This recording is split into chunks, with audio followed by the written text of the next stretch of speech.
जय हिंद दोस्तों, आपका स्वागत है आपके अपने YouTube चैनल देवेंद्र स्टडी आई के ऊपर। साथियों, आशा करता हूँ आप सब अच्छे होंगे और अपनी तैयारी को बहुत अच्छे से कर रहे होंगे। साथियों, आज के हमारा प्रैक्टिस सेट नंबर 2 रहने वाला है।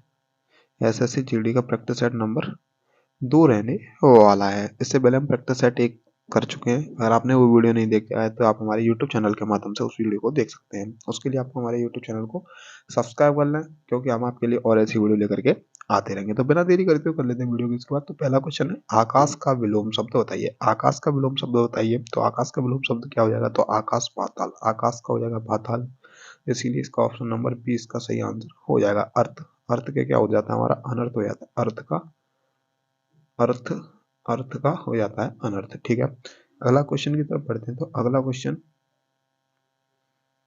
जिसका जिसका जन्म छोटी जाति या निचले वर्ण में हुआ हो उसे क्या कहते हैं? अंत्यज कहते हैं। क्या कहते हैं? अंत्यज कहते हैं। Option number C अंडज। अंडज क्या होता है? जिसका जन्म अंडे से हुआ हो। अछूत क्या होता है? जिसको छुआ ना जा सके, वो हमारा अछूत होता है। ठीक है, इसलिए ऑप्शन नंबर सी इसका सही हो जाएगा। जिसका जन्म छोटी जाति या निचले वर्ण में हुआ हो अंत्यज। अंडज क्या होता है? जिसका जन्म अंडे से हुआ हो। अगला क्वेश्चन साथियों, जिसका कोई शत्रु पैदा नहीं हुआ है उसे क्या कहते हैं? उसे हम अजात शत्रु कहते हैं। अजात शत्रु कहते हैं। तो इसलिए इसका ऑप्शन नंबर बी सही हो जाएगा। क्या हो जाएगा? ऑप्शन नंबर बी इसका सही आंसर हो जाएगा। अजाना बाहु क्या होती है? जिसकी बाहें घुटनों तक लंबी हो, वो हमारी अजाना बाहु। क्या होता है? अजाना बाहु, जिसकी बाहें घुटनों तक लंबी हो, अजाना बाहु होता है। अगला क्वेश्चन है साथियों,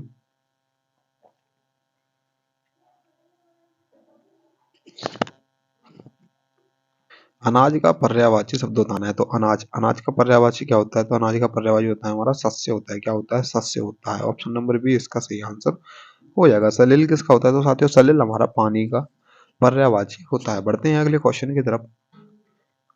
अगला क्वेश्चन है साथियों, कल्प वृक्ष। कल्प वृक्ष का पर्यायवाची बताना है। तो कल्प वृक्ष का पर्यायवाची हमारा कल्पतरु, देव वृक्ष और पारिजात भी होता है। तो इसका ऑप्शन नंबर डी इसका सही आंसर हो जाएगा। ये सभी होते हैं। तो कल्प वृक्ष के क्या होते हैं?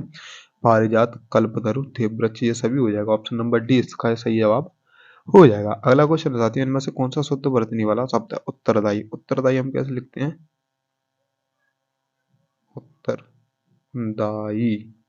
तो इसीलिए इसका सही आंसर क्या हो जाएगा? ऑप्शन नंबर बी इसका सही आंसर हो जाएगा। क्या हो जाएगा? ऑप्शन नंबर बी इसका सही आंसर हो जाएगा। बढ़ते हैं अगले क्वेश्चन की तरफ। अगला क्वेश्चन है साथियों, आसमान फट जाने का मुहावरा। आसमान फट जाना, मुहावरे का सही अर्थ बताना है। तो आसमान फट जाना जिसपे क्या कहते हैं उनमें, आसमान फट जाने का अर्थ होता है अचानक विपत्ति पड़ना। अचानक विपत्ति पड़ना या अचानक आफत आ जाना। तो ऑप्शन नंबर डी इसका सही आंसर हो जाएगा। ऑप्शन नंबर डी क्या हो जाएगा? ऑप्शन नंबर डी इसका सही आंसर हो जाएगा। बढ़ते हैं अगले क्वेश्चन की तरफ। अगला क्वेश्चन है,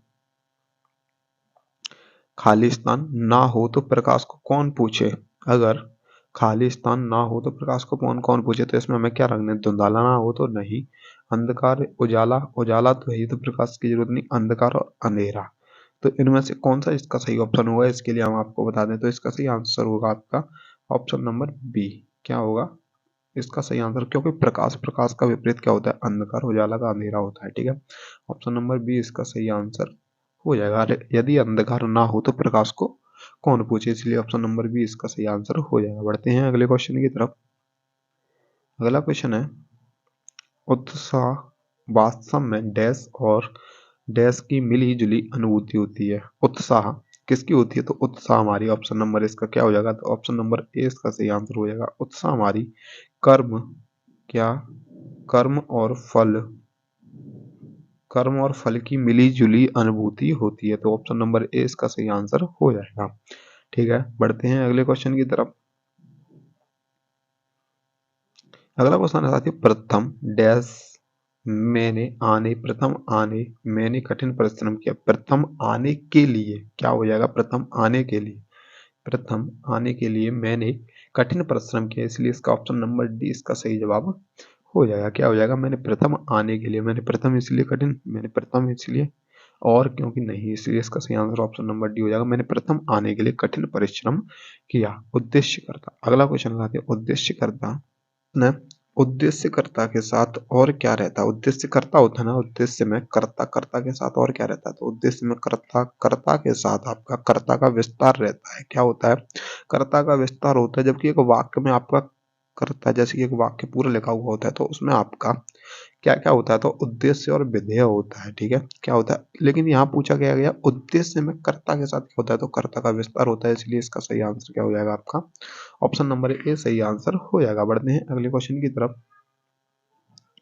अगला क्वेश्चन है साथियों, निम्नलिखित वाक्य में वाक्य को सरल में परिवर्तित करना है। तो उसने कहा कि मैं विदेशी हूँ, कहा, तो उसने बताया, उसने बनाया, वह बोला तो विदेशी नहीं, इसीलिए इसका ऑप्शन सही आंसर हो जाएगा। उसने कहा, उसने अपने आप को विदेशी बताया, ऑप्शन नंबर बी इसका सही आंसर हो जाएगा। उसने अपने आप को विदेशी बताया। बढ़ते हैं अगले क्वेश्चन की तरफ। अगला क्वेश्चन है, संधि के कितने प्रकार होते हैं, तो संधि के प्रकार पूछे ना कि भेद, तो संधि के कितने प्रकार होते हैं, तो इसका सही आंसर हो जाएगा आपका ऑप्शन नंबर बी। संधि के 3 प्रकार होते हैं। कौन से संधि? स्वर संधि, ठीक है, विसर्ग संधि और व्यंजन संधि। क्या क्या होते हैं? स्वर संधि, विसर्ग संधि और व्यंजन संधि होते हैं, ठीक है। अगला क्वेश्चन है साथियों, थोड़ा क्लीन कर लेता हूं मैं इसे। समास में पहला पद संख्यावाची होता है तो क्या होता है, तो हमारा द्विगु समास होता है, ऑप्शन नंबर बी इसका सही आंसर हो जाएगा। पंचानन, 5 आनन है जिसके क्या होता है, तो बहुब्रीहि समास होता है। क्या होता है? बहुब्रीहि समास हो जाता है। 5 आनन है जिसके क्या होता है, बहुब्रीहि समास, जो किसी तीसरे व्यक्ति की ओर इशारा करता है उसे क्या कहते हैं, बहुब्रीहि समास। द्विगु समास में जहाँ पर संख्या होती है, ठीक है। अगला क्वेश्चन है,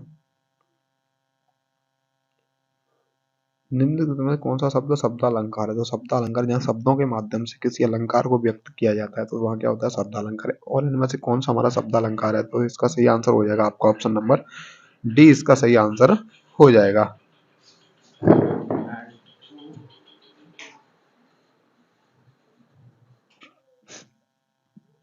क्या हो जाएगा शब्दालंकार का सही आंसर, क्या हो जाएगा इसका सही आंसर ऑप्शन नंबर डी हो जाएगा। यमक अलंकार, यमक श्लेष होता है, यमक श्लेष और अनुप्रास वो क्या होते हैं, सही हमारे शब्दालंकार जहाँ अर्थों के माध्यम से, जैसे उपमा, रूपक और परिचय, ये हमारे अर्थालंकार के भेद हैं।